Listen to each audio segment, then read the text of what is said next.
Outside the Box Reviews, we're taking a look at the NECA Alien vs. Predator Requiem Alien Warrior figure. And with this review, I'm finishing up all the unique sculpts from NECA's Alien vs. Predator Requiem line, just in time to start getting into some original Alien vs. Predator stuff a little later this month. We've already covered the Wolf Predator a couple times. Last Predator week we covered the Hybrid, and now after reviewing the latest wave of Alien figures, I figured we'd go back to this one and see how it stacks up. The base this Alien Warrior comes with is exactly the same as the Hybrid. So we have the two stone kind of plates down here with the connecting section in the middle. Lots of little rocky details and cracks all through them. Flip them over, they're hollow. You can see where this connecting piece attaches, and two simple little pegs on it. It's not my favorite display stand. You can see here it's actually kind of articulated, which also makes it a little hard to get in a position where it works with the character too well. Plus it takes up quite a bit of room, but we do have the new NECA stands. We could use that instead of this. As for the Alien itself, well, it's a lot of the same detail we've come to expect from NECA with their Alien line, but a little different in the way they've tooled this up. Now I have the earlier Aliens from NECA, both the original Big Chap and the Alien Warrior from Aliens, back before they did this new improved articulated version, and this neck is done much differently. You can see it's a much thicker neck than the previous versions. A lot of nice biomechanical detailing in there, but it gives it a very different look, having such a very large, thick neck on the Alien that we haven't had before. Taking a look at the head, we do have very nicely silver painted teeth. We have the membranes here on the side, which I don't think are actually translucent, but they're painted pretty well. We open the mouth, you can see the dual set of jaws in there. These do not come out. They're permanently fixed in there, which is kind of a bummer. You can see the head is very reminiscent to the Aliens Warrior. So we have all the kind of understructure here exposed. And coming back here, it kind of has a weird clamshell effect going on. We have the big shoulder pauldrons up here, the skinny little arms,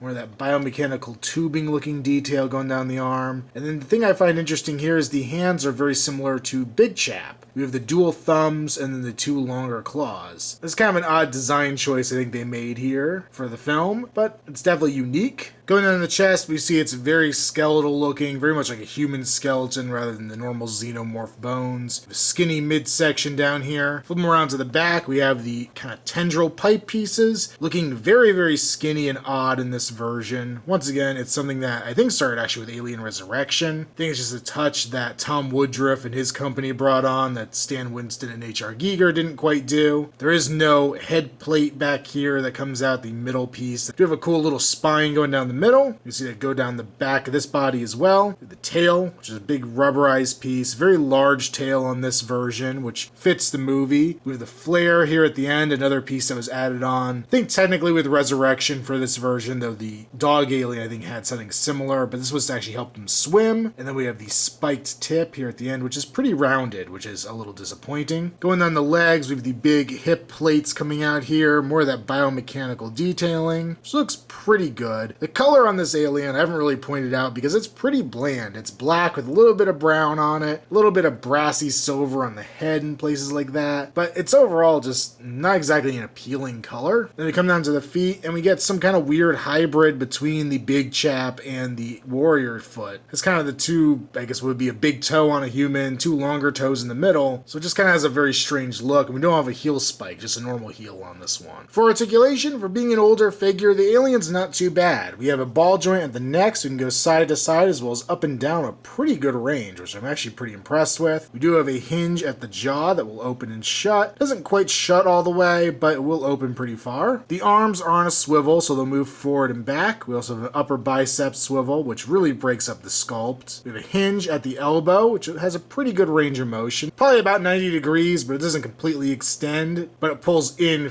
closer to 90 degrees to the body. We have a swivel cut joint at the wrist. We have what I believe is a ball joint at the torso. We'll move a little forward and back. You rotate side to side. You can also pivot. The legs are on a ball joint, so they'll move forward, back, out to the side. They actually move out to the side a lot more than I expected. This is something they didn't add on to the hybrid figure, which actually kind of disappoints me because it works pretty well here and would have eliminated one of the biggest problems I have with that hybrid. We have a cut joint at the upper leg. We have a pretty good hinge at the knee, once again moving about 90 degrees. We have a hinge at the foot, and the tail is on a bendy wire, but this doesn't bend quite as nicely as some of NECA's more recent bendy wires. There's big sections of it, especially here by the body, where it just doesn't bend. So that's kind of disappointing that you really can't start moving the tail until you're about halfway down it, which really kind of defeats the purpose and makes it hard to fit on a shelf. And here we have our AvP alien next to our more modern alien warrior sculpt. And I'm using the genocide figure just because, well, I put all my other alien figures up on the shelf, and I don't really want to mess up the display by having to pull them out for this comparison. And I have them both crouching down pretty far because this AvP version has pretty loose joints. We can see the new sculpt is much skinnier, but that is accurate to the movies. I felt like as the films went on, especially when Woodruff's company, which I can't remember the name of offhand, took up doing the aliens,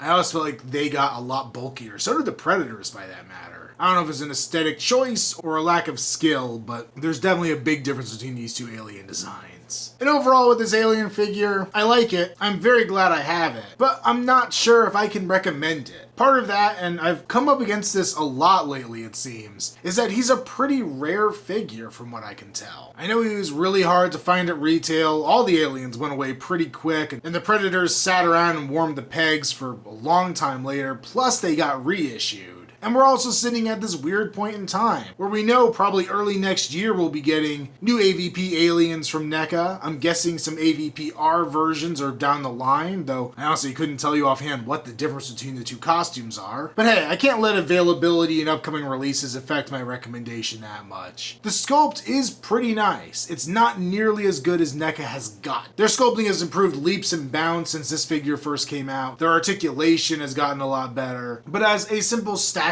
piece, he works pretty well. I know my original release Aliens figure from NECA sits just fine with my new super articulated versions. I think once we get new AvP and AvP-R figures from NECA, this thing's still gonna look good next to him, even if he's stuck in a more static pose. So he gets a weak recommendation. Nothing particularly wrong with the figure, he's just older.